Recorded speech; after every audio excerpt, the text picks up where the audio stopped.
Well, good evening and welcome back to the Sunday night live stream. It is the 30th of April 2023 today. It is the last day of April.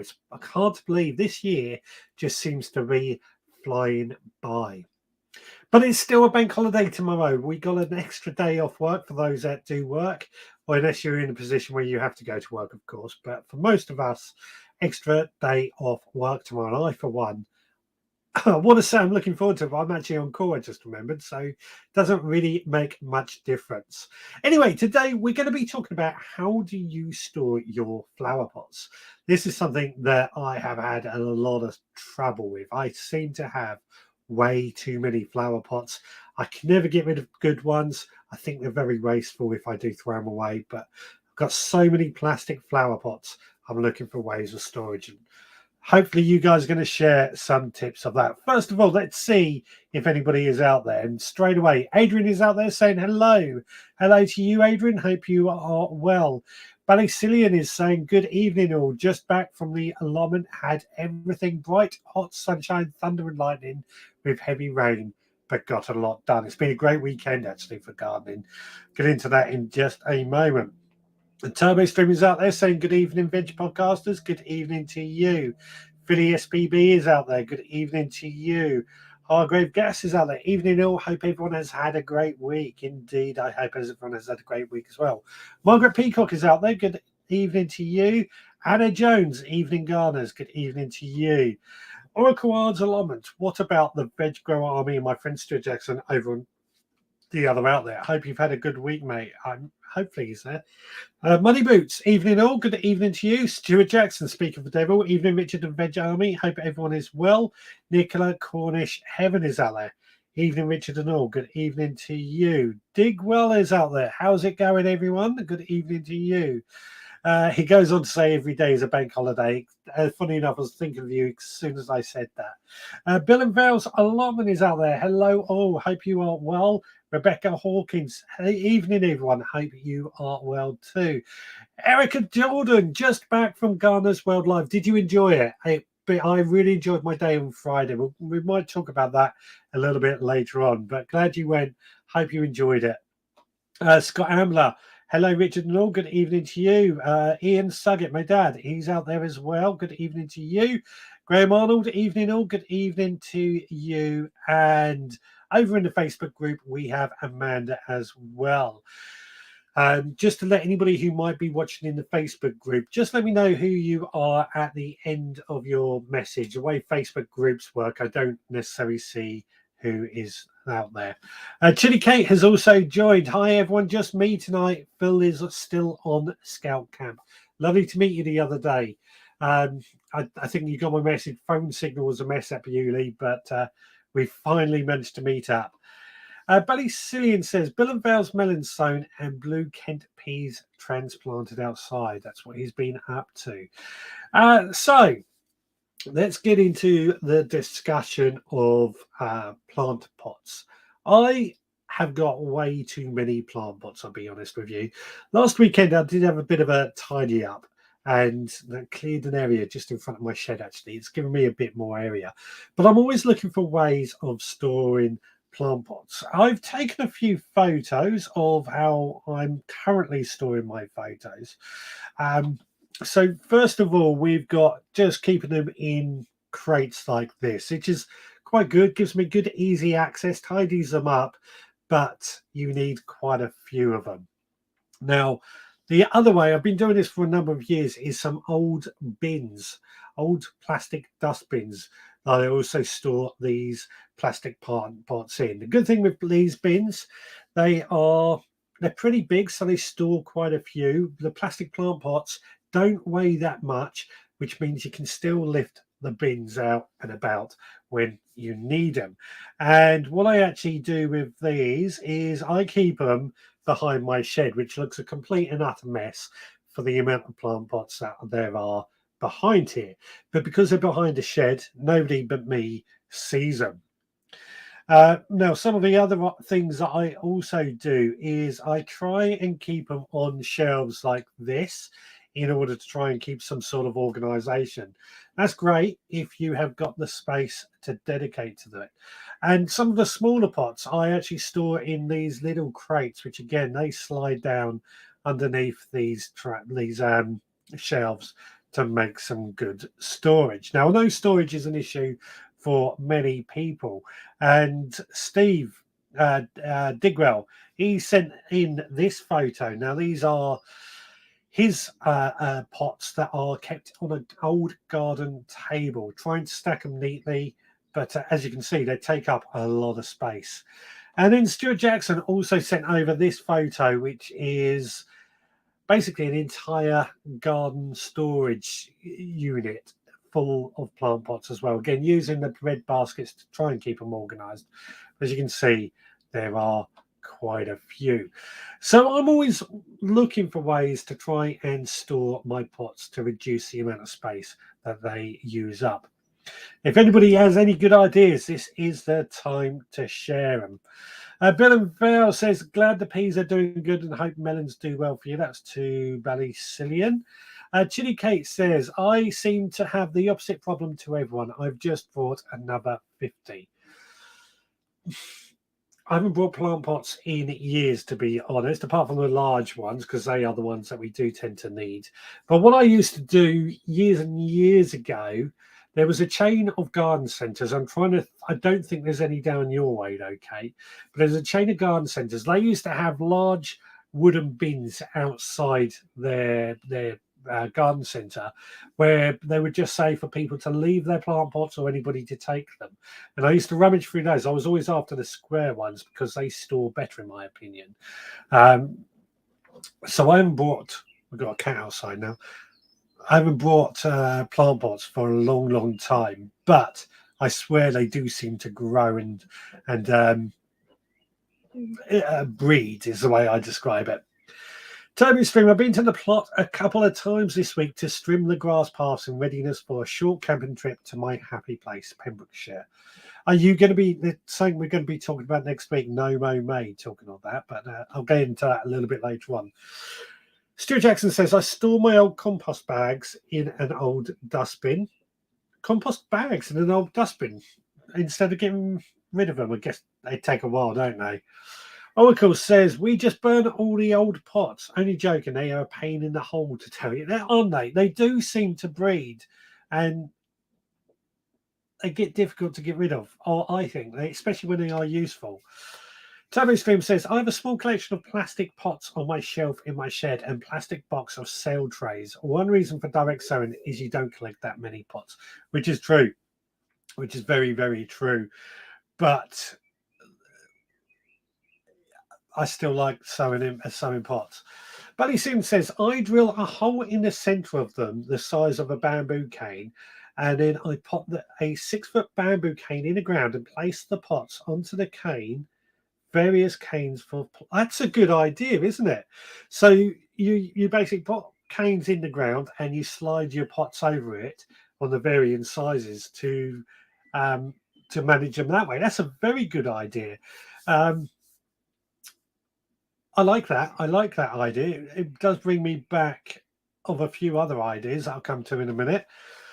Digwell says, with the seed trays, I store the non-whole ones upside down so there is no stagnant water. That's a good idea. But the ones with holes are the other way up. This way I know which is which without looking. That's a very good idea, actually. As always a good idea. That makes a lot of sense. It makes a lot of sense. Chili Kate says the bins are usually full of trays rather than pots. Not the one I'm looking or thinking of. They do generally get, or used to anyway, get full of pots. Turbo Stream, I direct sowed 2 rows of dwarf French beans this week. By the time they are up, the frosts will hopefully be over. Fingers crossed. We could still get a late frost though, just be careful. Dobbies will let you drop off old pots into a big bin, and also you can help yourself to any. I always look for the 9cm pots square if possible, as they stack better. Yeah, I'm with you on the square ones. I'm completely with you on the square ones, and I think Nigel is saying the same thing. I'm gradually moving to all square pots and stack these, then store it in plastic crates which are stackable. I'm with you with the square pots. I I don't. If I have to buy, which is very rare, I would buy the square ones. Sorry, the round ones seem to be the ones that I get when if I ever buy any plants, and that's where I swear they seem to breed. But I do prefer the square pots because of the fact they are stackable. They can, when you put them in a container or something, they they store better. You get better space sense with them. Um, but what do I do with my round ones in the meantime? Richard Golden has joined. Hello, all. Good evening to you. Oracle says, I love it when there are high winds. You end up with a few extra, which no one owns. Yeah, that happens all the time on my allotment. I end up with compost bins and water butts as well. Scott says, I start the year with them all in one place, nice and organised. Then by the end of the year, they are spread around the allotment and find them in really random places, don't we? Don't we just? That is always a problem.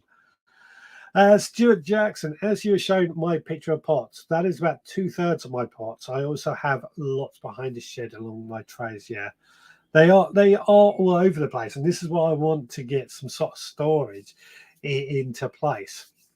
Digwell says, in my honest opinion, square plots are better as you can get more compost in them, so there's less potting. I agree. I mean, square pots are much better, but round pots seem to be more readily available. Nigel also says the square pots that I buy are the heavy duty type, which will last many, many years. Yeah, yeah. That's what we want to hear. I hate throwing them out when they are good as well.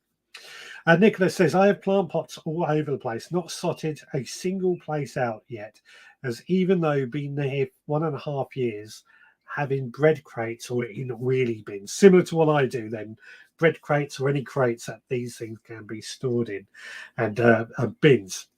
Now, when I was doing a bit of research into ideas of storage, what I saw somebody has done, I found online, and I thought this was quite a good idea, is that he got some paratites basically, and he would store all the flower pots in tights and then hang them up in the shed in the tights. And I thought that was quite a good idea, just because it just keeps them all in one place, keeps them tidy and out the way. They're not going to get blown around being inside the shed. And I mean, I think the tights, I've no experience with tights, but I believe they can stretch to quite long distances. So you can end up with quite a few um, pots inside these tights. Has anybody got anything like that they would like to share? Scott has just came up with that same thing. Funny enough, I've seen people store them in old tights with a hole cut in the front foot end and hang up each tight as one size in. You just pull one at a time. Yeah, that's exactly what I've seen as well. So yeah, we must have seen the same thing. Yeah, definitely, definitely. Turbo Stream says there are plenty of pots going spare on the sharing shack behind my allotment shed. I did have 3 rhubarbs on the other day, as they will be used for lettuce. Yeah, yep. That's a good idea. Good idea. It was sharing shack to try and get rid of some flower pots. That might be what I end up doing, or put them on Facebook Marketplace or something, just to get rid of all these pots. Stu Jackson says, has anyone noticed that the coir pots are all round, even the recycled pots are round, which makes them harder to store? I have noticed that. I have noticed that indeed. There are some square coir pots. I'm guessing that they are harder to produce by being square, but I could be wrong on that. Now, I think it was Digwell when he posted his picture in the group. He says he only washes his pots before he needs them, which, no point in washing them twice. Completely agree with that. I think that's a very, very good point. But what I personally like to do when I come to the end of a season, or we know we're going to get some showers, what I like to do is get these pots and I pot a cane through them for just a single pot and put that into the ground and just let the rain come along and wash my pots out. They're not going to blow away because the cane is there holding them into place. The rain is just going to do the work for me, which it looks messy, don't get me wrong, but once it's done, nice clean pots to go away in storage. Um, that's a little tip I wanted to share with you guys. I read this many years ago and I thought it just made sense, and I used to drive past a house that did that as well. Sort of October, November time, you start seeing him or this person put out his pots with these canes for them to hold them into place. Just a little idea. Digwell says, I sowed some of Bill and Val's Minnesota midget melon seeds in compostable pots.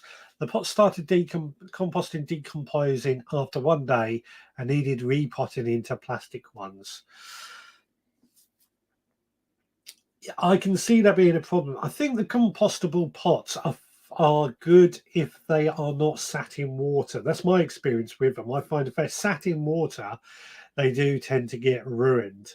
But if you put them on like a shelf where they're like a gridded shelf, a wire grid type thing, they're not sat in water and they tend to hold a bit better, in my experience. Anybody else has had something similar, let us know. Muddy Boot says, I've got some square coir pots. There you go. They do exist. I'm sure I've got some somewhere. I'm just trying to think where they might be. Nicholas says Charles Alden doesn't wash his pots at all. Yeah, I mean, I do because I don't want all that compost and soil sitting around that might hold on to all the slugs and snails, particularly. But Charles Dowden's obviously very lucky. Stuart Jackson says, when my dad was about, he would have 2 or 3 sizes next to his potting table, then replace as and when from his garden cupboard. Garden cupboard. That's an idea, isn't it? Like an old wardrobe in the garden or something, just to store these sort of things in. Turbo Stream says, I never wash pots, just leave them to dry fully. Great stuff.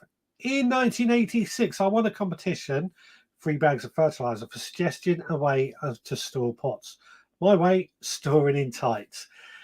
Are you still doing it then, Digwell? Are you still doing it? Idaho Garden Girls joined. Good evening to you. Hope you are well. There we go. Caught up on the comments. Now, this is something, as I said, I've got, I don't know, there must be about 4 dustbins full of these pots, these plastic pots at the moment. They are behind this wall here, behind this shed. And it take up so much space and they look messy. This is why I want to get some ideas for storage.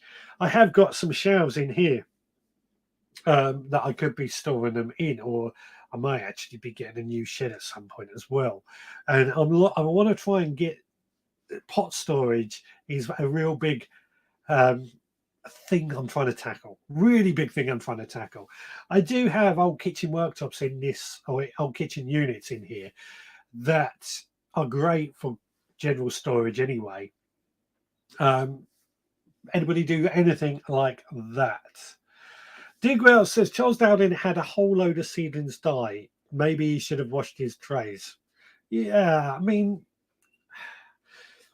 this is a tough one because I find personally I prefer to wash them out because I just think it looks better, it looks cleaner, and seedlings are particularly susceptible to viruses and diseases. Now, I don't generally wash my pots in disinfectant or anything. I just, as I said, let the rain wash them out and get rid of all the compost, all the soil. And I also think then that also gets rid of the slugs and snails as well. And as I said, by just staking them out in the garden, I don't really have to wash them. The rain does the job for me, and it get pretty good. Added to that, when I'm staking those canes down into the ground, when I remove them, they've got little areas for nitrogen air to get into the soil as well. So other advantages to my message. messing. Um, let's have a look. Idaho says, I hope I haven't missed saying hello to anybody. I'm sure you haven't. Oracle says, I always wash my pots. Smoke, boom, my greenhouse and tunnel. For some reason, it's a habit. Now, there's nothing wrong with it. If it's a habit, why, Oracle, why do you do this? What made you do this in the first case? That's what I'm going to throw out there as a question to you. Stuart says, I read in Jeff Hamilton's book that you should wash your pots to help stop spreading fungus, etc. Just wash with soapy water. Yeah, I mean, again, it all makes sense to me why we wash them, but I'm sure there's lots of people out there who don't wash the pots. Does it make a difference? Who knows? Who knows? Nicholas says rainwater carries bacteria, etc., etc. It does, but UV also can kill bacteria and things like that. So it's out in the sun. You know, bacteria is always going to be around. It's more the soil-borne diseases that can live in the compost is what I mean. As to why I want to get rid of a compost more than anything, get rid of all that compost and the slugs and snails that might be in that compost, that, you know, the remnants that often are left in the bottom of a pot.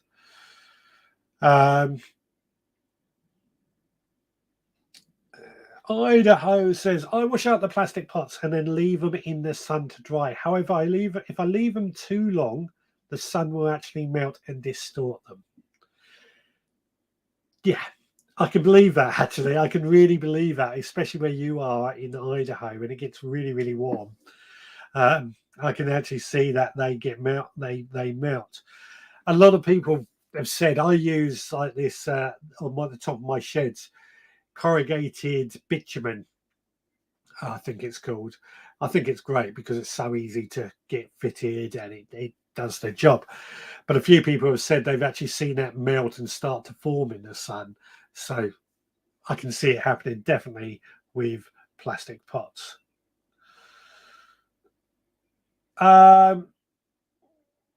What else have we got? Now, Digwell says, this is why I never use stored rainwater on seeds or seedlings because of the risk of bacteria in rainwater, of course.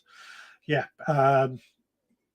Again, if you can get enough UV light, you can actually disinfect it with UV light, but it's not so easy to do all that. Idaho says, once all the pots are dry, I stack them and store them in a couple of large plastic totes. Then the totes are stored in a very dusty barn. Thankfully, the totes keep the pots clean. Yeah, it makes good sense.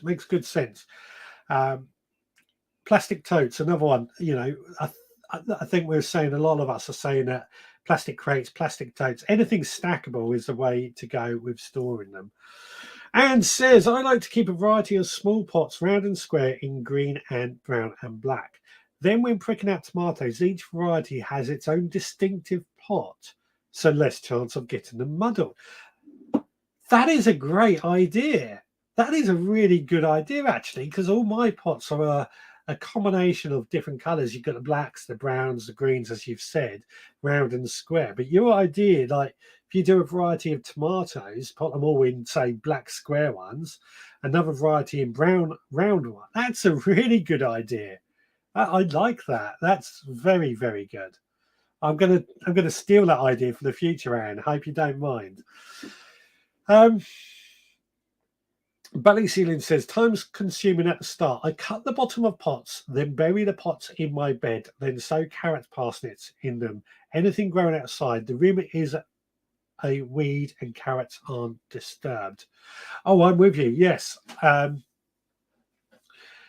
used to do something similar for tomatoes. I used to take the bottom of a pot off, bury that in the ground, pot compost in there and plant tomatoes, purely because it stopped the chickens from digging up my tomatoes as well. So cutting the bottom of pots, a bit of a waste sometime of a pot, but it works.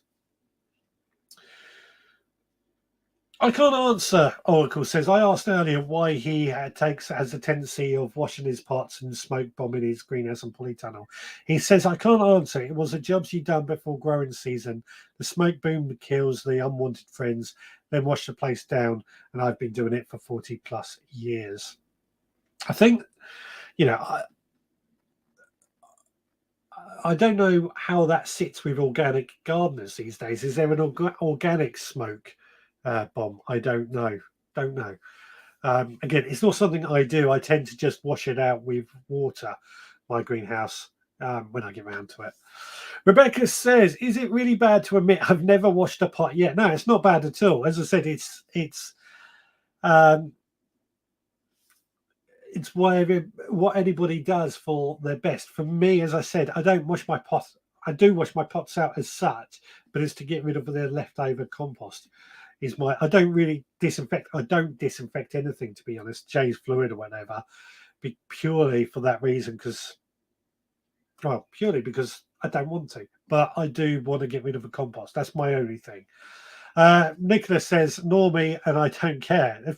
Good enough. Good enough. Stuart Jackson says, I had pot smelt in my greenhouse last year, but I have so many I can lose an odd one or two. Yes, I'm with you. I'm really with you. I can lose the odd plant pot or two, but I can't throw them out. If they are good, I cannot throw them into the bin because they are too good. Idaho says, nope, to Rebecca about not washing the pots. You are probably fine unless or until something bad happens, which is rare, has to be said. Nicholas says, Jess plot 37 in London lost most of her seeds last year after waterboard did not work on the mains. This year she would use only rainwater from a water butt and she's had good results.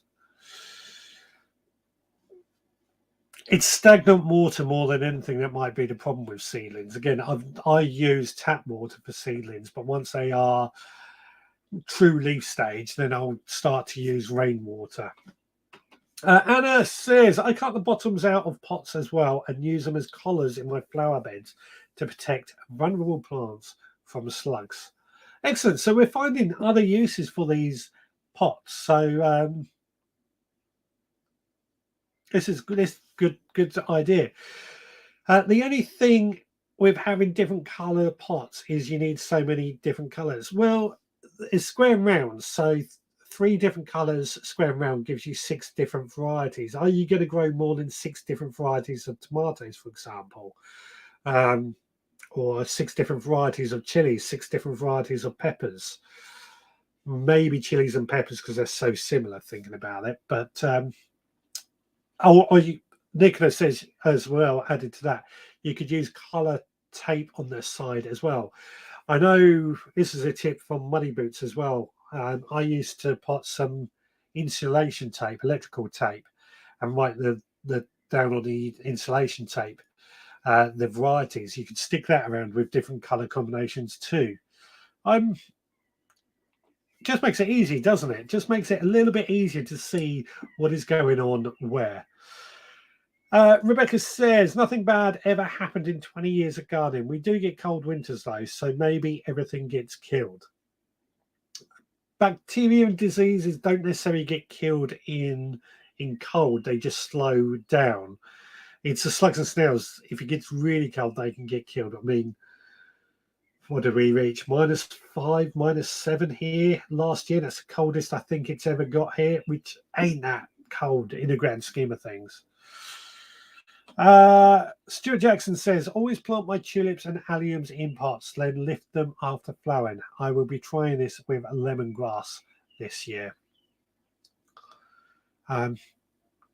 Is that, are you talking where you bury one pot and then have a second pot that slides inside that pot, Stuart, in which you have things growing in? That's given me an idea of something I want to do, if that's the case. Digwell says, never heard of her to Nicola. I used to work for Thames Water, and I can assure you that mains water is so much better for seeds and seedlings than stagnant water. I've got to agree when it comes to seedlings, because they are so vulnerable. Stagnant water trust me, if you could see microscopic what goes on in stagnant water, unless it's fresh stagnant, you wouldn't want to touch it. I'll put it like that. It can be pretty bad. Oh, cool. There is no organic grower on our allotment site. No matter what they say, with other people around them doing their own thing, would stop it. I'm saying that I'm surprised there isn't an organic allotment. I would class myself as an organic gardener in that I don't use chemicals or anything like that, and I prefer to use natural things. But when there's neighbours who aren't using, who may be using, and this is on the allotment, maybe using chemicals and things like that, it is difficult to be organic, I think, in an allotment site or even at home, unless everybody around it is doing the same. Stuart says, yes, one pot inside the other. This is something I've done before and probably am going to do again, actually, where you put a pot in the ground, put another pot inside that with growing things like tulips and what have you. And then when you want to remove them, they simply come out and change around. Nicholas says, I think mains were flushed with chemicals and caused the problems. Jess has a YouTube channel, good watch. I met her in February as well. She's a very, very lovely person, I'm going to say, Jess at Plot 37. So you're well worth checking that out. Right. I'm going to have a quick look at the photos that you guys have sent in this week, because there's a good lot of photos, as always, that have been posted. I've tied this down to one photo per person for this week, just to see if it makes a little bit easier. Now, Scott has shared this photo of his peas that are flowering. He was wondering if he's put too many in. I wouldn't worry about it. They look really healthy, I've got to say. They seem to be doing a lot of growth, and if they're flowering already, that can only be a good thing. Shipyard gardener, I saw this photo, loved it. He's got a wheelbarrow, and it looks like there was strawberries growing in this wheelbarrow, which is a great idea. I've got to say, we all know Shipyard gardener has a tendency to do some crazy and fantastic growing ideas, which is great to see. A wheelbarrow strawberries, great idea. Kate has got a polytunnel and her beans up. She's been a bit unwell lately, as we've seen in the group, but polytunnel and beans up, fantastic anyway. Beans, nearly times for sowing our beans as well. Stuart Jackson has got this bargain. He found this rhubarb crown for something like 49p, if I remember correctly, at his local garden centre. So he's planted it and hoping for the best. I did plant, you may remember, some asparagus in a similar way that I got from a bargain, but it doesn't seem to have done anything yet, which I'm a little worried about. Now, I was at Bewley on Friday for Gardener's World Live, and while I was there, Max took these photos. He's my photographer for the day. Max is my brother, by the way, and he took a photo of these two fantastic pop people looking out across the gardens at Bewley. Love this idea. I think that'd be great for waste, a great use for some extra pots too. Now, Steve, aka Digwell, he's been growing lots of microgreens, but is having trouble selling them on, which is a shame because I like microgreens. I think they are such a great use. I know a lot of posh restaurants will buy them, but it's difficult when it comes to buying or selling it to a restaurant. But yeah, lots of good microgreens. Get a few meals out of that. Not meals, but garnishes and add into meals. The red one at the front is amaranth. Kate was also at Bewley on Friday, and we saw Frances Tophill doing one of her talks. I don't know if anybody watched Gardener's World last Friday. Tophill did was the presenter basically for that Friday, and I really enjoyed it. I've started watching Gardener's World, but I really enjoyed it because she had the garden she works in, her home garden, and her allotment. I thought the mix of the three worked really, really well. Next, Jenny, we were talking about this, Barnsdale Gardens, which I believe is Jeff Hamilton's garden. She's taken a visit there and shared quite a few photos from that. It looks absolutely fantastic. I've got to say, this is one on my list of places to go as well. Now, Turbo Stream has also shared this photo of his seabed. This is something we've been discussing in the past, and he's grown his seabed up, made his seabed down on his allotment to start seeds off. It looks like it's doing a good job, it has to be said. So there we go. Please do keep posting them photos. You can email them to me, richard at theveggroundpodcast.co.uk. Post them in our Facebook group or send to me via social media. And I do want to say a lot of these photos are in the Facebook group. So please do go and check them out if you want to see more of them. There are some really, really good photos going on at the moment in the group. Far more than what I could ever get through as well. Right. Digwell saying National Organic Programme standards mandate 3 years to transition ground from conventional to organic. Yeah, but if your neighbours aren't organic either, it can affect things too. It's very crazy. And Stuart Jackson says organic gardening is so hard as you have no control over what happens around your plot. I think more and more people are tending to move towards the organic way, though, it has to be said. And that's great. That's great. Nicholas says, I use a pot inside of upturned 2-litre fizzy bottles. Fizzy bottles, water flower pots to stop insects or frogs getting trapped. I use a pot inside of an upturned fizz bottle. Oh, so you water from a 2-litre upturned. Yeah, with you. Definitely. That's a good idea.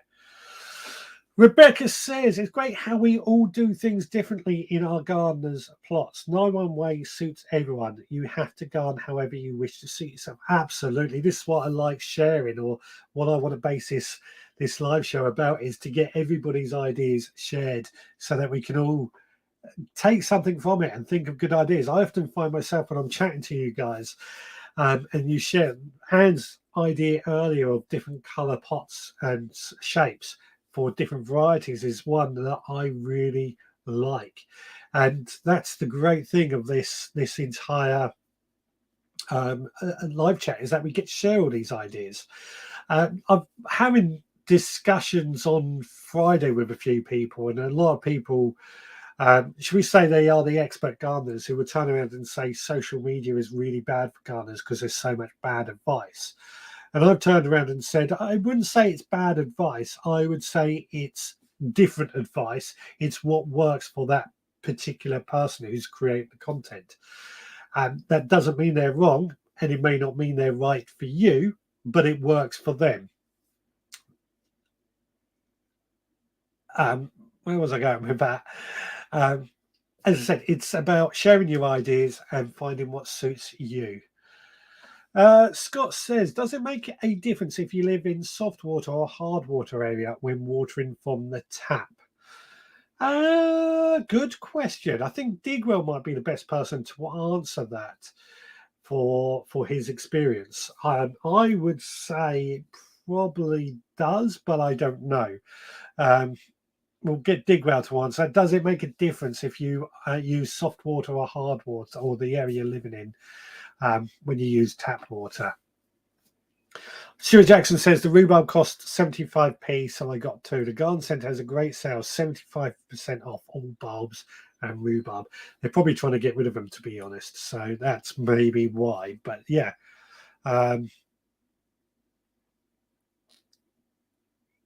Great stuff. As I said, I'm looking at this one. I've got this to the side that I won't do it on that camera. I bought two of these for 50p, and you can't see it very well. Two of those asparagus for 50p last year. I planted them up. They've not done anything. Fingers crossed they are going to show something. Ballycillian, yes, Rebecca, I agree. We all garden in different environments and climates and can adapt everyone's methods. So, yeah, absolutely. Stuart Jackson says, Scott, that's a great question, as I'm in a hard water area. And Digwell comes back, and no, plants don't care, because as soon as it hits the soil / compost, it becomes hard water anyway. There you go. I did not know that, so you learned something, and this is why we're asking the questions. If we can get the answers, works out. Nicola says, Stuart, I got these bargains, something similar from B&Q. Box of round rhubarb, 2 asparagus, a packet of sage yellow, and a pack of cucumber seeds for £3.50. Yeah, they're bargains. There are bargains out there. I mean, a lot of my fruit bushes that I bought last year for 10p from various chains because they were selling them off cheap. They're thriving. May not produce brilliantly this year, but the plants are thriving, and it cost me 10p. These bargains have to be great if you can get them. Chili Kate says, I love the story that Frances was the first female to open Gardener's World in last week's episode. I think I said last week, I've started watching Gardener's World on YouTube, and I've really got into it over the last few weeks. Really liking Frances as well on that. I saw her on Friday. Really good day. Good day. Right, Nigel is saying, I would guess hard water has some more minerals. Then we'll ask that to Digwell. As I said, Digwell has worked for the water board, so he's probably got good ideas. Alison O'Brien has joined. Evening all. Sorry I'm late. I've been busy. Fair enough. It is still light out there, isn't it? It's light to about 8:30 here. So it's hard to come inside when it's still light. Nicholas says, I had a bad start to the week and Fox jumped over the electric fence, took out 3 chickens and 1 duck. I'm sorry to hear that. Very sorry to hear that. Damn foxes. They're all about at the moment and they're very, very hungry. Excuse me. So, yeah. I just forgot to say, Alison, we are discussing, or the subject I started with is, how do you store your pots? Let us know in the comments. I have just realised I haven't shared the link. If anybody wants to zap in, I will add that in the comments right now. If you do want to zap in and share and come on screen with me. I haven't got the phone line again. I'm not sure what I've done with the show phone, actually. It's not here, is it? I'm not sure what I've done with the show phone at the moment, but I'll dig it out and I'll try and find it, and then we'll get the phone line set up again. Right, so as I said, I went to Gardener's World Live on Friday. This not Gardener's World, sorry, Gardener's World Spring Fair. This is at Beaulieu, the National Motor Museum. I had a great time. You'll hear all about the on the podcast on Monday, and I've got a video as well, and hopefully get some photos up. Max, my brother, took a lot of photos, some really good photos. But we had a great day out. Went with Lee as well. We had to wander around a lot of the stalls, 30 nurseries, which has grown on last year. 30 nurseries, some lovely show gardens, not much in the way of veg because it's the wrong time of year for veg. And well, what we noticed, the show gardens, this was a great thing that we liked. The show gardens were full of colour, full of life. You know, it forced plants on early for the show. Because Beaulieu has its own walled gardens that we can go and have a wander around, we went to the show gardens, then we went to the walled gardens, and there was a stark difference. The walled gardens, because everything isn't ready yet, it's just that little bit too early. There was not many plants going on, or nothing to really say, wow, you know, because it's just that little bit too early. And for me, and we said this, it gave that true contrast. This is what the show gardens was like, what your garden could look like. This is what they look like at the moment. Really, really good. And what I ended up buying a few plants as well, edibles, of course. I've got a hardy lemon. I got a nutmeg tree, which I'm really looking forward to growing. And what was the other one? Was it a pomegranate? No, it wasn't pomegranate. It was another edible. I've forgotten what it was now. But it's something exotic and I'm excited about. The nutmeg tree, I'm really, really excited. We use a lot of nutmeg in our cooking and stuff. And to be able to grow our own nutmeg is going to be a real eye-opener. I'm really excited about that.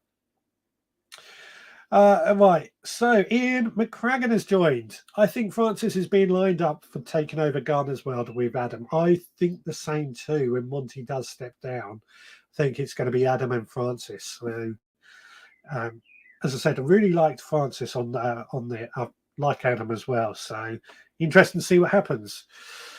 Digwell was also a water chemist in the nuclear submarine. So if you've got a question about water, he's a person to go to. Is all I say. Aaron says, I grow bulbs in large plastic pots and drop them into ornamental pots. When they are finished, I can remove the pots of bulbs and store in the shade and immediately refill ornamental pots with summer bedding. Oh, this is a great you guys are really giving me some great ideas. I'd like this idea. Stuart had a similar idea, but I never thought about doing the ornamental pots the same way. Great ideas you guys are coming out with again. I like these. This is the sort of tips that I'm looking for. You know, I grow tulips and daffodils in pots just to get some early flowers for the bees. And tulip flowers can be edible as well. I think daffodil flowers can be edible too. I mean, they're not the nicest tasted things. They had a bit of colour, but there's something. But I grow them more for the bees and everything and the wildlife.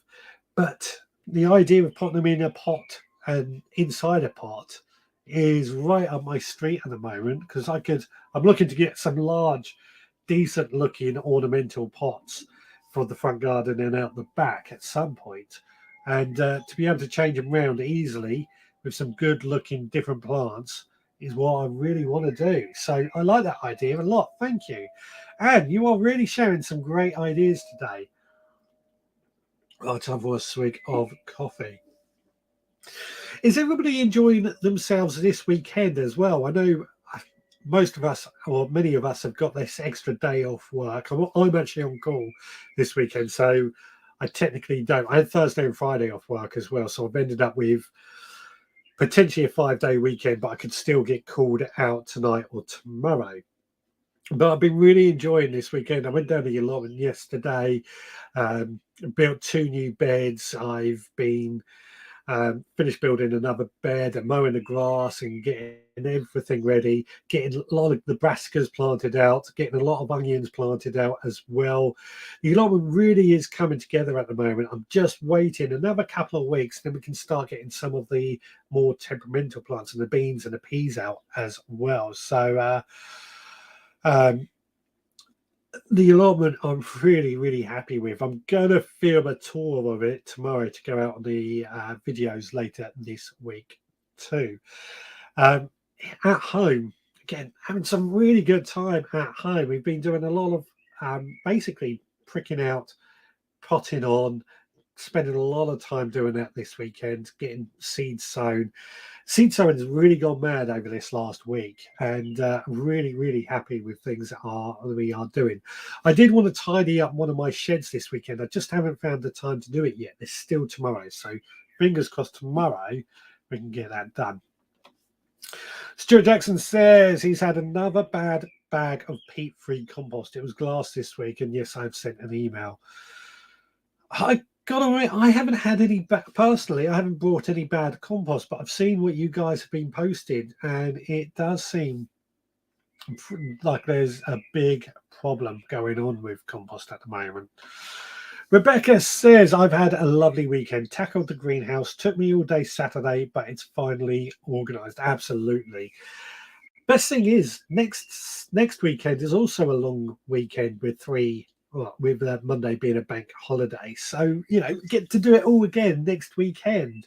And again, I can't wait. I cannot wait. I'm really enjoying the garden at the moment in the allotment. I'm feeling really buoyed up. I just want to spend more time down on the garden, under the allotment, tackling a lot of these things. Ian says, I've made 2 wooden raised beds by my greenhouse and want to fill my bed in the field with garden compost to get my potatoes in. Yep, do it. I have sown, while we have you, Ian, I have sown the, what do we call them? Shark fin melon seeds. So I will once they are growing and underway in the next, I reckon, end of May, I'll be looking to come over and get these down on your field if that's still okay with you. Looking forward to seeing how these turn out. Chili Kate, my weekend has revolved around helping at scout camp and get my son to football, so I've not been to the allotment yet. But you were at Bewley on Friday as well, so you did a bit of gardening effectively then, or gardening research as I like to call it when we go to these events. Um, Nigel says every day is a bank holiday for him, and I think uh, Digwell has said the same earlier as well. First garden show of the year is down with Bewley. Yeah, that's finished now. So I think Malvern is in a couple of weeks.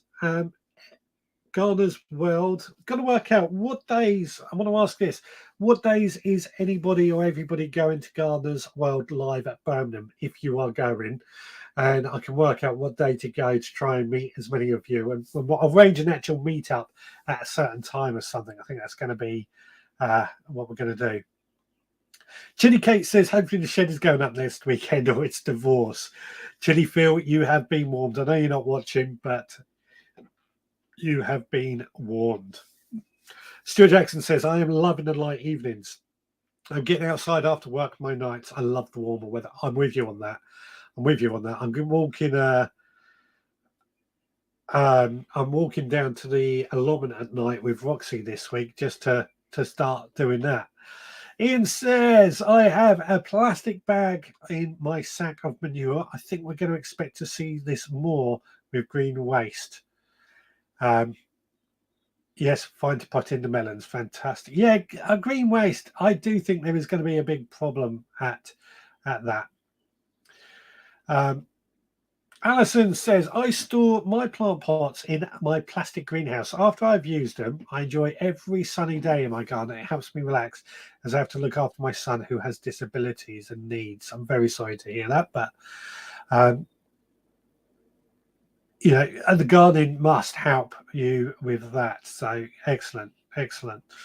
Rebecca says, I forgot to say I came down to your neck of the woods last week. I visited Sarah Raven's gardens. It's something else. Enjoyed every minute and came home with so many lovely ideas. Where's Sarah Raven's garden? Is it near me? I'm in West Sussex, near the Hampshire border. Where's Sarah Raven's garden? Isn't it?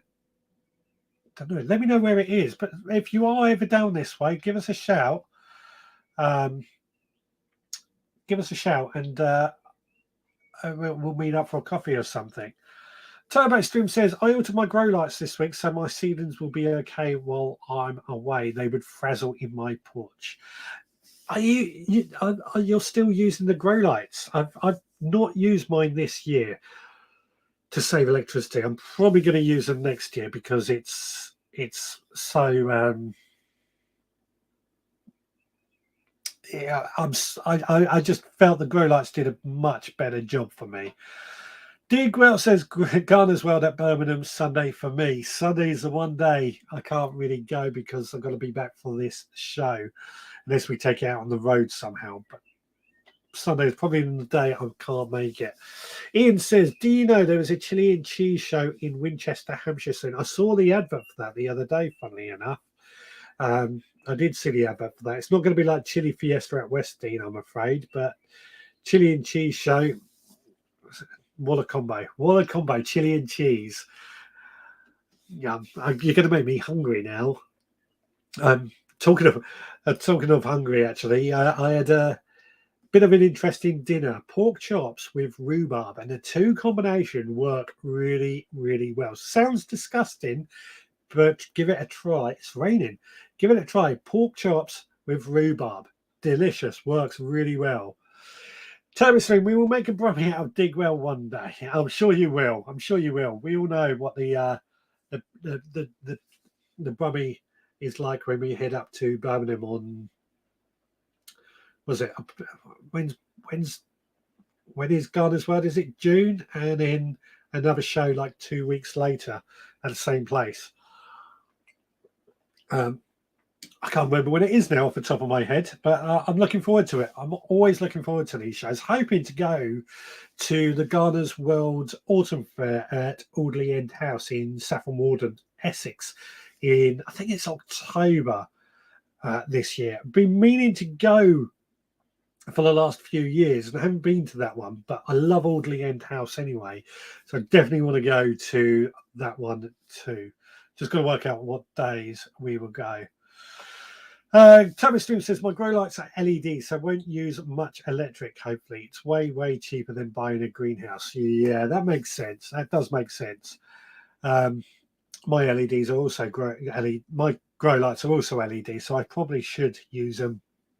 It's just the wife was very keen that we, excuse me, we beat the electric company, proving that we can get better with and not give them more money, sort of thing.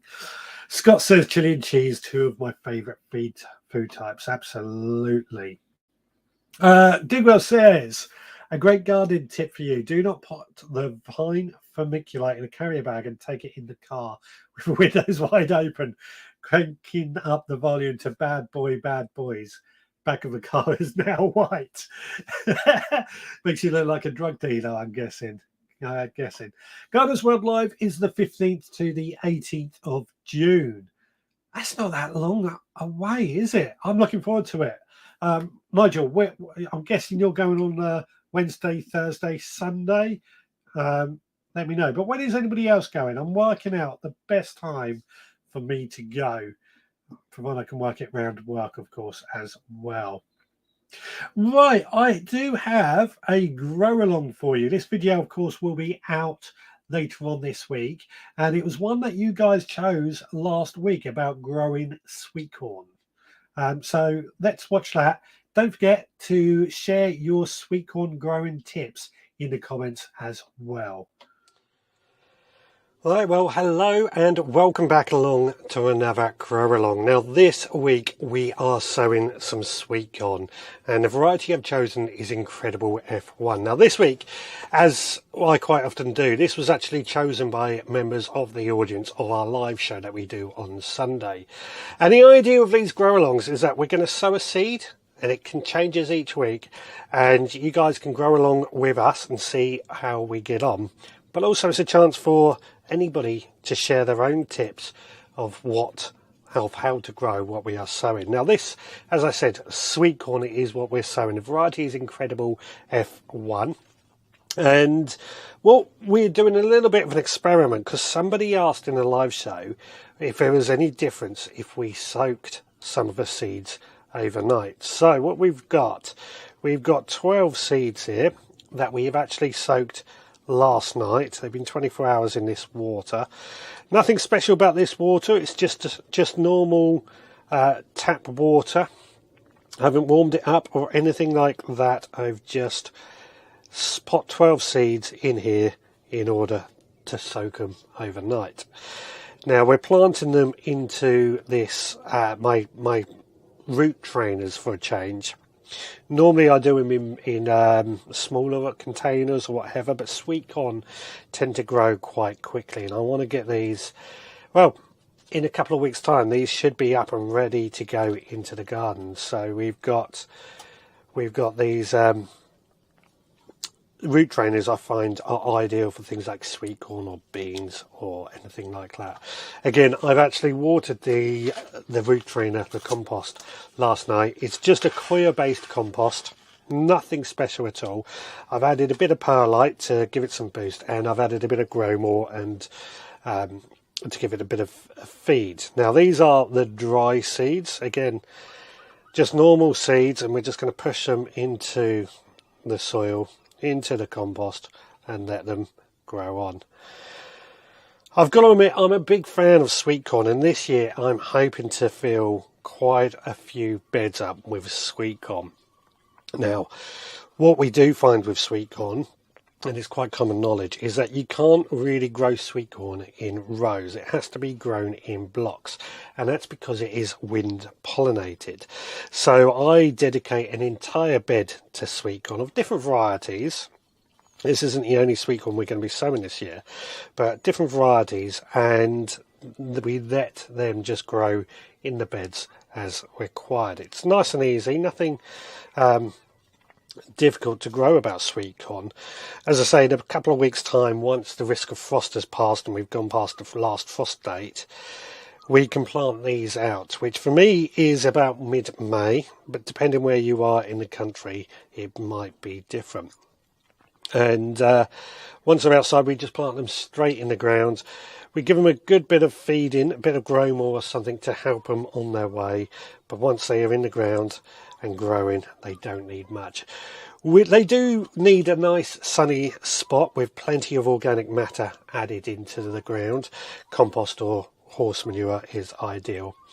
And leave them to grow, keep them weed free, look after them, water them during dry spells.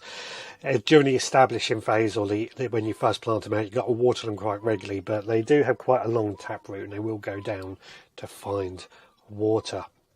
And then just, as I say, keep them well watered, keep them well maintained and weed free. A bit of grow more every now and then just to help them on their way, and soon they will start to produce tassels that will produce the sweet corn. Now, I like to let the sweet corn grow, and what I do when I test to see if a sweet corn is ready, I wait for the tassels on the end of the corn to go sort of brown and die back. Then I peel back the husk and pierce the skin of a kernel of corn with my finger, and to see if it is ready. So what we're looking for is the colour. If it's clear, it's generally not ready. If it's sort of got a cloudy look to it, it's ready. But if it's a thick goo, it's gone past it.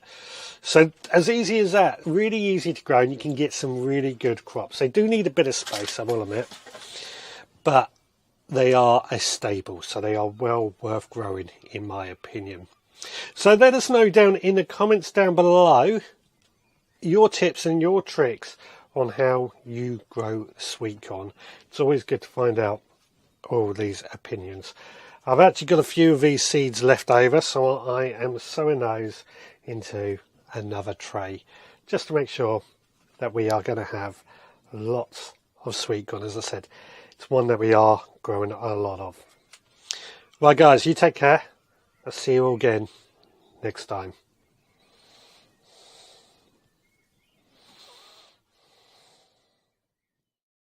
There we go. Sweet corn is sown. Share your tips on how to grow sweet corn, and also what do you want me to sow next week?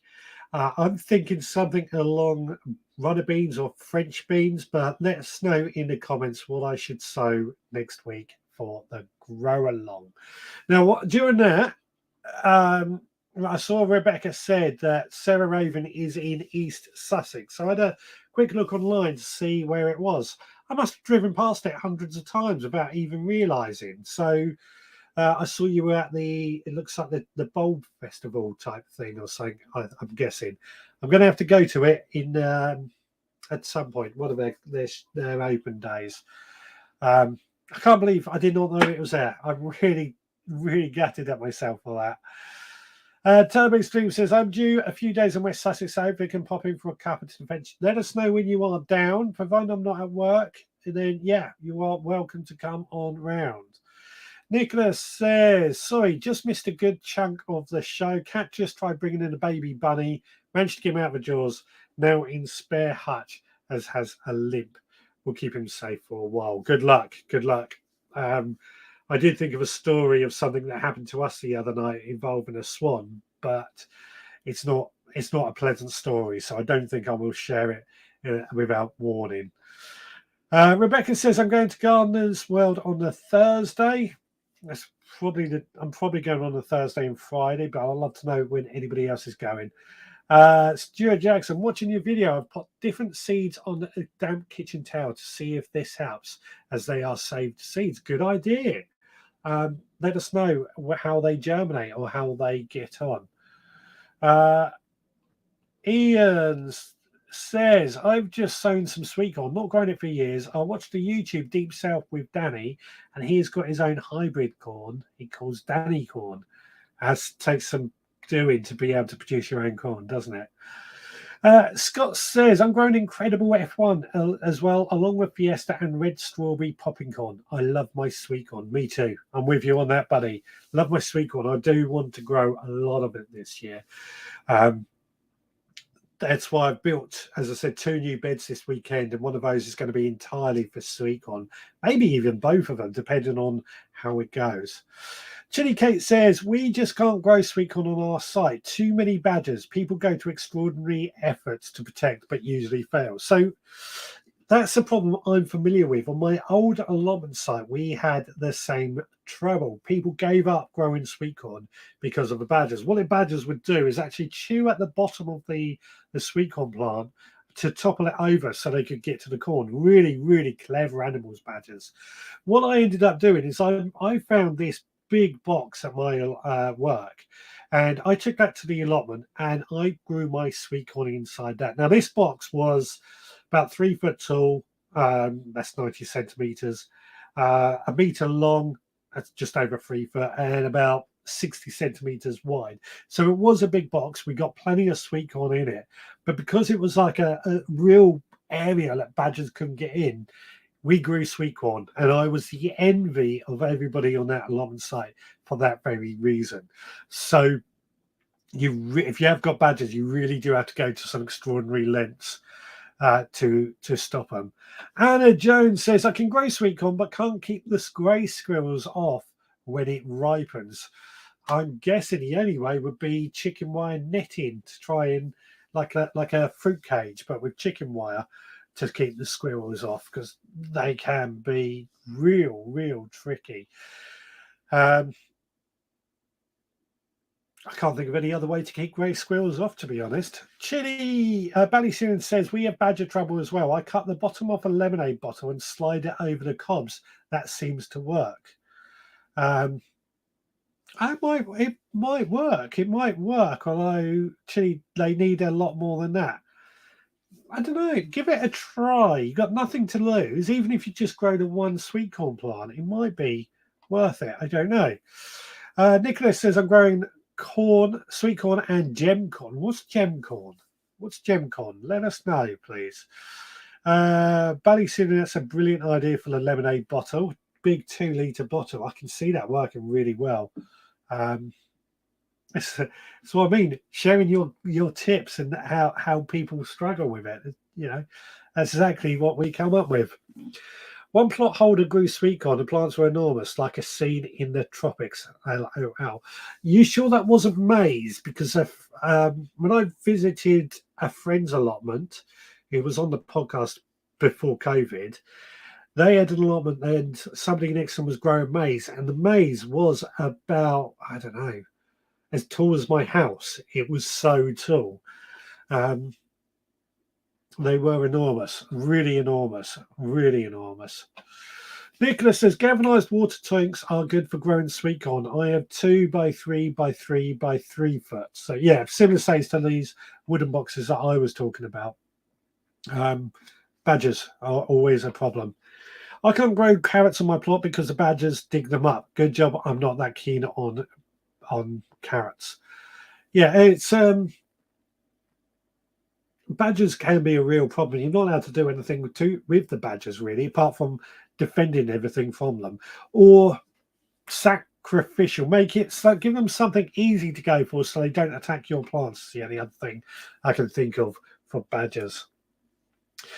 Rebecca says, yes, I was. It was only £15 to get in. This is talking about Sarah Raven's garden, which I think was good value for money. I've got to go back, although it took us 5 hours to get home, so quite a long drive. She was so friendly and knowledgeable. Yeah, I do like Sarah Raven. I've never met her, but I didn't know she was that close. I really did not know she was that close. So I will have to visit there. If you do go to another one, Rebecca, let me know, and I'll see if I can get in there too. Ian says, sheep knitting may stop the badgers if you dig it in or wire mesh netting wired together. Yeah, that's what I was thinking too. Something real hardy to stop them. I think it's also called flint corn, talking about gem corn, that is. The multicoloured for popping. Oh, I know, yes. I know what you're talking about, like popping corn. Yeah. That's the point. I've got to grow some of that for Amanda. I brought her a popcorn machine this year, so I better get that done. Gem corn is a popping type corn. I've got some popping type corn somewhere. I've got to dig that out. When you come down, Richard, I'll show you how far people have to go. Yes, that'd be cool. Actually, I'd love to see that. I'll come and visit your allotment later on this year. Nigel says to Turbo Stream, take the spades off the badgers. Yeah, that'll stop them. That'll stop them. Some maize is grown for fuel, not food, if that at all.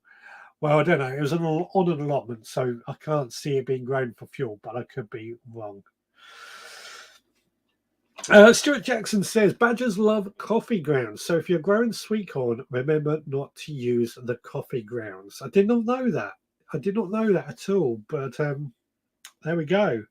Makes sense in some ways. So, yeah. Turbo Stream says, we have badgers, foxes, pigeons, whitefly, greenfly, slugs. Amazing I get a harvest at all. We have all those, to be fair. Apart from, I don't think we have badgers. But I'm sure there are badgers on our site somewhere. They are real. They are around everywhere. Big animals, aren't they? Badgers as well. Really big animals. Scott says, I watched a River Cottage show where Hugh uses human hair in tights to deter foxes and badgers. That might work then. Human hair. When you have your hair cut, keep the hair, put it in tights, hang it around. I guess. Oh, God. Cough and hiccup there. I'm guessing the smell of the human hair puts the badgers off. So that might be a way forward. Excuse me. That might work. That might work. I can't see why it wouldn't. I mean, Hugh Family Rittenstall was pretty organic. Again, I believe you got to, when you get these problems, you've got to work with them. I don't like the idea of going around. I mean, you can't shoot badgers anyway, but I don't like the idea of going around and killing foxes or rabbits because they're causing a problem. I was chatting to a guy down on our allotment site last weekend, I think it was, or the weekend before, I think. And he said he used to go around shooting the foxes on the allotment site, but somebody didn't like it and it got complained about, so he had to stop. And I thought, I'm quite glad about that personally. I know foxes can be a problem, don't get me wrong. They come into my garden, they can attack my chickens. They tried digging through the other day. But it's nature, isn't it? They are part of the nature. Scott says he went to a local hairdresser for it. It was the smell seemed to work. I think you have got to be careful when transporting hair because it could be classed as human waste and therefore biosecurity and stuff. But if it's your own hair, go for it. Go for it. Jenny has joined. Sorry, I'm late. I lost track of time sewing and potting on. My phone with the alarm set for 6 p.m. was in the house. I hope everyone's okay. We were wondering, or I was wondering where you were, but I think with this sunny weather, it's easy to get lost, especially when you're doing things like sewing and potting on. Turbo Stream says drinking half a teaspoon of vinegar stops hiccups. It does actually work. I'm sure it does. I'm sure it does. I'm not going to do that right now, though. Stuart, Bob Flowerdew used to leave human wee around his garden to stop foxes and badgers. He also added it to his compost heap. He would use human wee for anything and everything, wouldn't he? Good old Bob Flowerdew. Again, I can see that would work, but it's very difficult to get enough and down on your allotment. I'm guessing. Rebecca says it's humans that are the problem, Richard. We've knocked the ecosystem so out of balance now. I agree. I completely agree with that. As I said, we've got to work with nature, not against it. And, you know, I try and encourage wildlife into my garden within reason in order to eat the slugs and the snails. So the finches and the birds come in and eat them.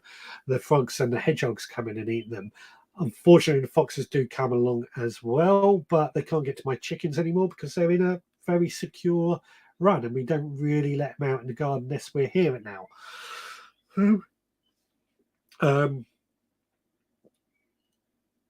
Again, down on the allotment, I think the allotments, foxes should be able to run around. They keep the rat population down, if anything, is the way I look at it. Digwell says, yes, be careful moving hair waste around. I thought there was some rule about moving hair waste around, but if it's your own and let's say you're cutting it at home, they can't necessarily say anything against it. Jenny says, I will rewatch from the start later. Yeah, please do. And Ian says, we had to dig a 3 foot by 3 foot hole for a gate post. The ground has ironstone in it and it was rock solid, but a badger dug under the gate overnight. They are designed for digging, absolutely, yeah. Absolutely. And Jenny agrees with Rebecca. I couldn't agree more. Well, it's funny that you say, we're talking about the human problem, the ecosystem, and bringing wildlife in. I mowed my lawn today, and that's going to be the last time, apart from little paths, I'm going to be mowing my lawn until June. I am doing no mow May. Did it last year, and I was really impressed with the results. So I want to find out from you guys for next week's live stream.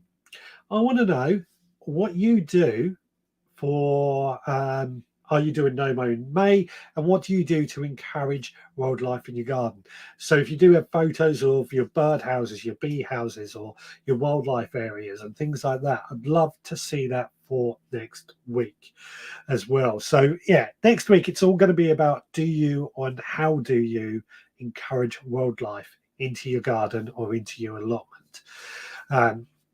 Kind of on topic, as I said, with No Mow May and everything going on at the moment. As I said, I did No Mow May last year. First time I'd properly done it. Was really impressed with the results.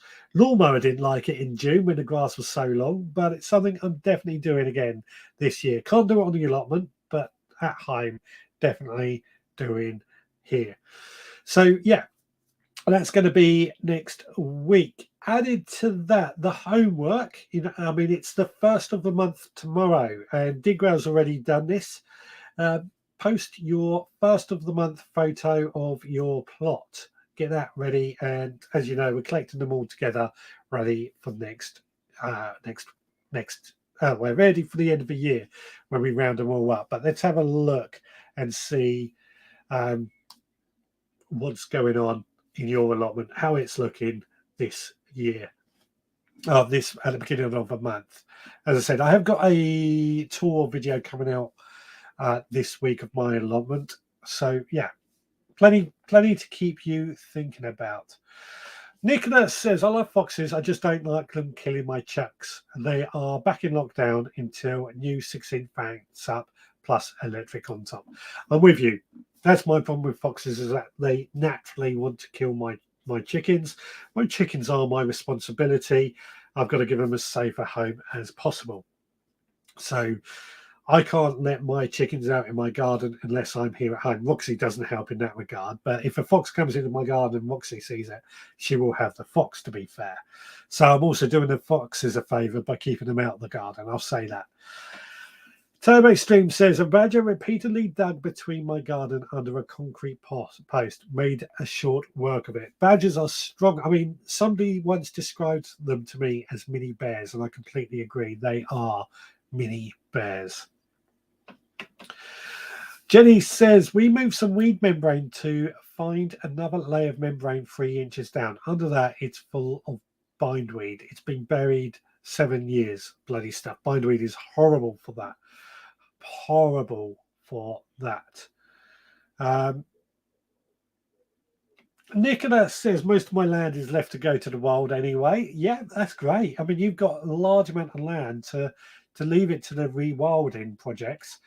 Is great. We've got a rewilding project up the road from us, and I tell you what happens there is amazing. Jenny likes the idea of next week. I am now no mow full stop apart from pathways. Yep, I'm with you. Ian says, do you mean let the badgers in? I do in a way. I mean, they cause damage when they want to get in, and you making it hard. So let them in, give them an easy ride. They're not going to do any damage, but also let them get some easy vegetables and easy food, and then they're going to not attack your plants. Is my theory. Our lawnmower broke today, so might be doing no mow May, even though we didn't plan it. Says Hargrave Gas.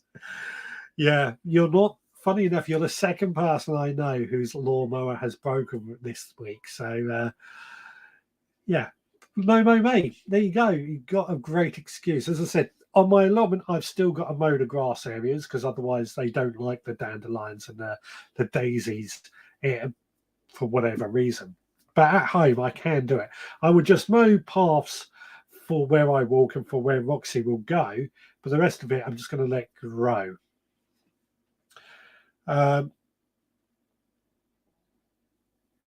What have we got? Stuart Jackson says, years ago, people garden with wildlife, not against it. We need to try to work with what is living around us. I agree. I completely agree because I think it is a great way of encouraging, particularly the bees. But Digwell, he comes up with a good or a fair point. No May is frowned upon by Alan Titchmarsh, who really slated it at his Gardeners World Live talk in the NEC last year because the things that need short grass suffer. And I agree. I do agree with that. That's why I still cut paths for myself, for the dog, for nature as well. So it's a mixture of the two, isn't it? Mixture of the two. Stuart Jackson says, badgers, buy them some peanuts, then they will leave your crops alone. Yeah.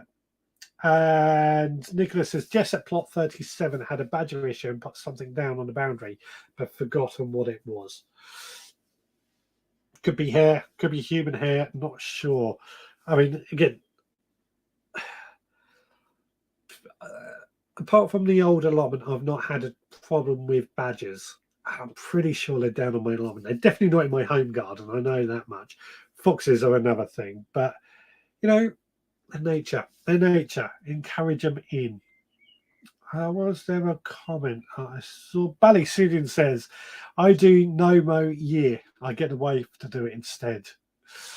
Fair enough. Fair enough. I hope I have turned to. I just suddenly thought sometimes I leave my computer indoors on while I'm doing this show, and my wife can actually hear me. If I suddenly said that out loud, I'll get a telling off when I get in. Jenny says, I am making large polyculture beds, working with nature, not against it, all mixed up, all interplanted, veg with flower and weeds, not a straight line in sight. Polyculture or permaculture are you talking about, Jenny? Sorry. I've got an interest in permaculture. I don't understand it, but I've got an interest in permaculture.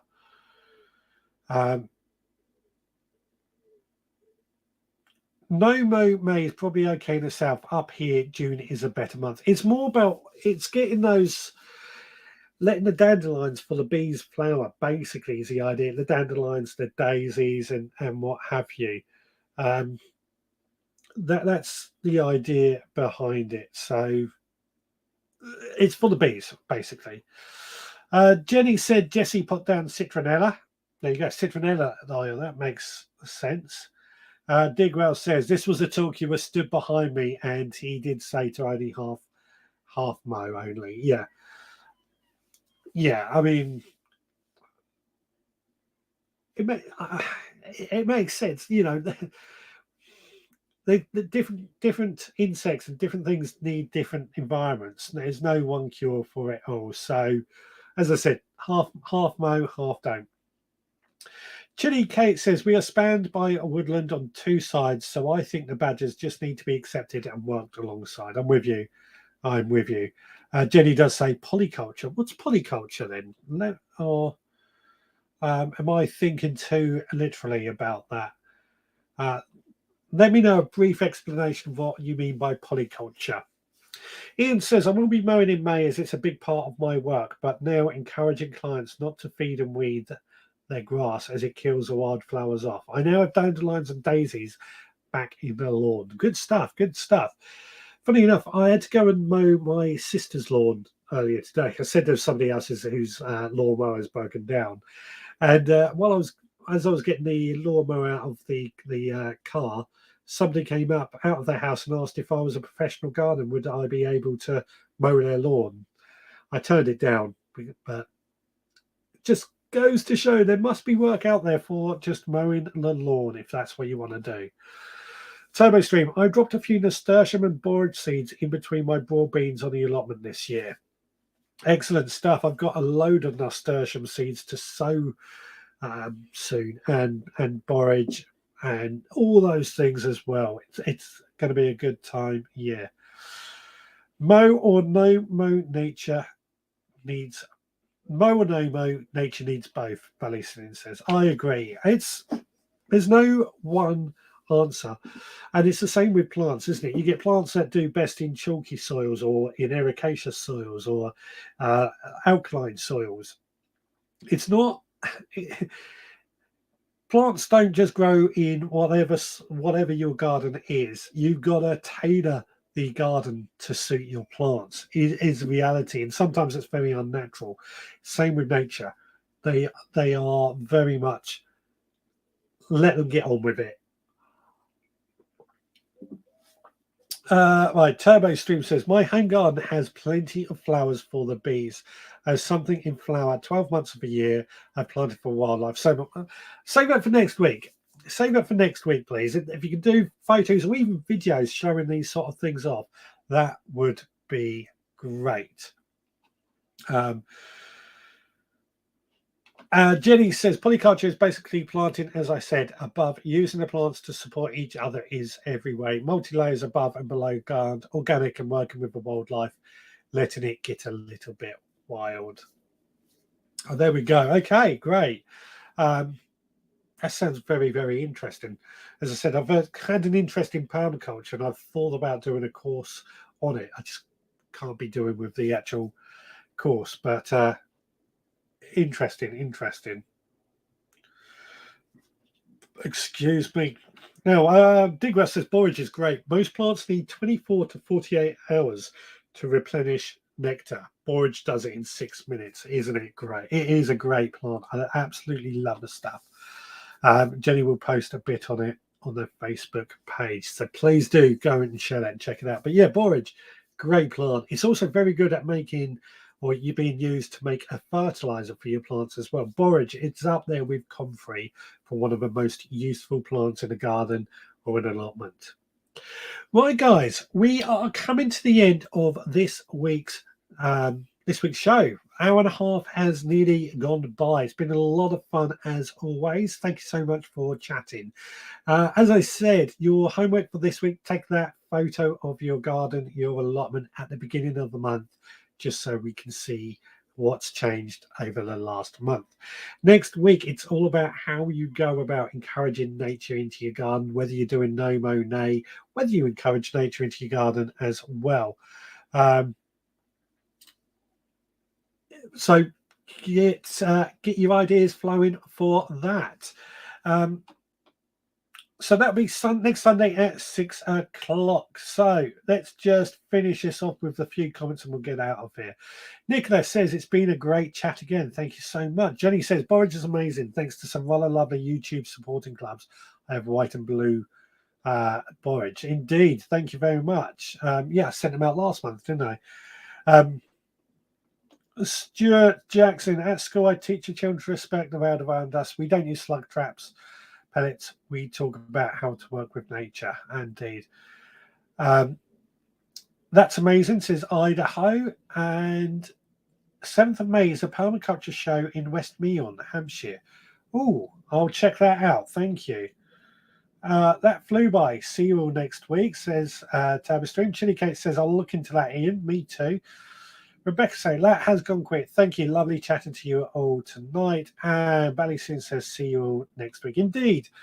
I will see you all again next Sunday. On the podcast tomorrow night, we are going to be talking about, it's my day at Gardeners World Spring Fair. So you hear me and Lee on that one and a few others. I had a really good day out. Don't forget to like, don't forget to follow, don't forget to subscribe. I've just realised I forgot to say that, which is why I've just looked up and can see the problem with it all. So back here next Sunday at 6. So until then, please take care.